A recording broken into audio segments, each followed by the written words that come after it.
Blocks in AI Connect. Different blocks are used from block palette and stacked together to make different designs. Some blocks of AI Connect are given here. Make turtle wide 2. It is used to make thin or thick lines by entering width in the provided space. Make turtle color. It is used to fill any selected color in a closed shape. Set background color. It is used to fill the backdrop with a selected color. Make turtle pen up. By using this block, turtle no longer draws as it moves. Make turtle pen down. By using this block, turtle starts drawing wherever it moves. Set turtle position 2.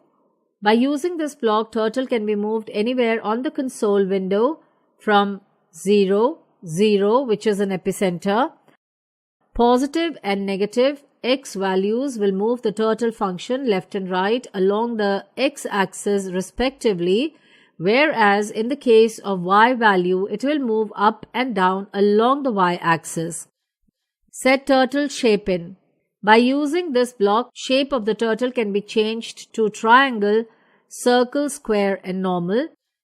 Make turtle move forward by.